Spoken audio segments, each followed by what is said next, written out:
Salut la compagnie, c'est Jules Melon et aujourd'hui dans la Ciné Critique, au petit matin, car j'adore faire mes vidéos au réveil, je vais vous parler d'un film d'animation en stop motion, car oui, la stop motion c'est de l'animation, sorti en 2009 et réalisé par Henry Selick. Vous savez, celui qui a mis en scène L'étrange Noël de Mr. Jack, même si tout le monde pense à Tim Burton. Bref, son dernier à date d'ailleurs, 12 ans déjà, on attend son prochain qui est mis en boîte et qui devait sortir sur Netflix en fin d'année, mais pas de nouvelles. Bref, concentrons-nous sur Coraline, qui est une adaptation d'un roman écrit par Neil Gaiman, et au casting vocal en VO nous retrouvons Dakota Fanning, Terry Hatcher ou encore Keith David et Ian McShane, alors qu'en VF ce sont des comédiens de doublage habituels, notamment Saïd Amadis, Féodor Atkin, et citons dans le rôle de l'héroïne la jeune à l'époque Juliette Buchez, qui a quitté je crois le monde du doublage, le monde du cinéma, grosso modo. Et il s'agit en gros d'une histoire assez sombre, c'est Henry Selick qui a fait ses classes avec Tim Burton dans la maison Disney, je pense qu'ils sont amis, est-ce qu'ils le sont restés, je ne sais pas. Et donc ça raconte l'histoire d'une petite fille qui s'appelle Coraline, qui entre l'enfance et l'adolescence, on ne sait pas trop, elle doit avoir 8-10 ans, je ne sais pas préciser, qui emménage avec ses parents dans un endroit un petit peu reculé, un peu glauque quand même, et elle s'ennuie sur place, d'autant plus que ses parents sont très absents. On retrouve des thématiques de Tim Burton quand même dans ce film. Et un beau jour, pour combler ce vide-là, affectif, et voilà, parce qu'elle a perdu ses potes qui sont restés sur place, bon, voilà, eh bien elle va aller dans un monde parallèle. Alors évidemment, c'est pas dans sa tête et tout, qu'on peut toujours interpréter les choses d'une certaine manière. Elle va trouver une porte secrète dans la maison qui va la mener vers une autre maison qui est pas vraiment la sienne, où elle va retrouver ses parents sous une autre forme, on va dire des poupées parlantes, parce que elles ont des boutons à la place des yeux. Voilà, c'est, on va dire, représentation parentale de l'autre côté. Mais il y a aussi les voisins qui sont représentés différemment, puisque avant ce voyage, peut-être initiatique quelque part, elle va rencontrer un jeune garçon qui s'appelle Pat Bol, je sais ça, Wyborn en VO. Pas de bi, pas de bol, bon, Wyborn, pourquoi est-il né? Lui aussi, voilà, enfant rejeté peut-être de ses parents, oh là là, que c'est triste.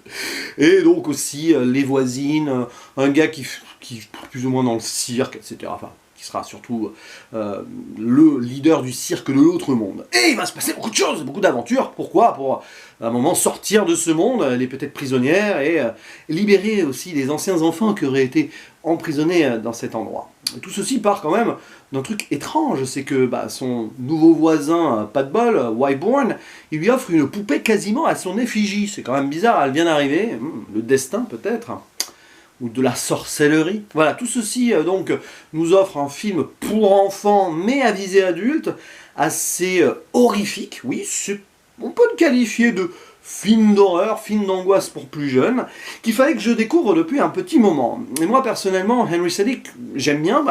L'étrange Noël de Mr. Jack, c'est pas un film qui figure, on va dire, dans mon panthéon personnel. Je sais qu'il est adoré de beaucoup, notamment l'ami Nightmare Chronique Cinéma, que je salue s'il passe par là, parce que je suis persuadé que tu aimes Coraline, cher ami. N'hésite pas à le dire en commentaire, je suis sûr, oh que je suis sûr de ça.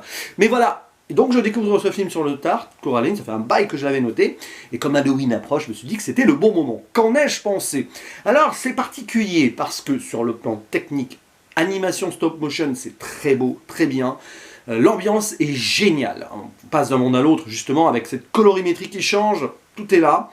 C'est soigné. Le passage dans le tunnel aussi. Il y a plein de symboliques dans le film. Le personnage principal est touchant, parce que assez décalé d'une réalité, donc elle va s'enfermer quelque part et se rendre compte que la réalité n'est pas si mal. Enfin, ouais, il y a cette histoire-là. Mais justement, dans le propos et dans l'évolution, le côté rite initiatique, rite de passage, etc., j'ai l'impression d'avoir vu ce film déjà sur le même build-up tant de fois que je ne suis pas passé à côté, je suis un peu resté à quai, quand bien même j'ai vraiment apprécié l'univers. Voilà. Ça donne presque envie de découvrir le bouquin. Mais Henry Selick a apporté beaucoup de minutie sur pas mal de détails, c'est très riche. Un seul visionnage n'est pas suffisant pour voir toutes les belles choses, sombres certes, mais belles, dont ce film regorge. Et oui, évidemment, on pense à Tim Burton, mais ici, il y a quand même une approche un peu à part. Voilà, pas sur les thèmes, puisque je parlais des parents absents, il y a aussi un petit peu les freaks, hein, les personnages bizarres, ne serait-ce que le nouvel ami qu'elle rencontre, donc Wyborn, et les voisines, le gars, le sort de monsieur loyal russe, là, Bobinski. Ouais, ça aurait pu être du Tim Burton. Hein. Tim Burton aurait très bien pu adapter cette histoire. Voilà.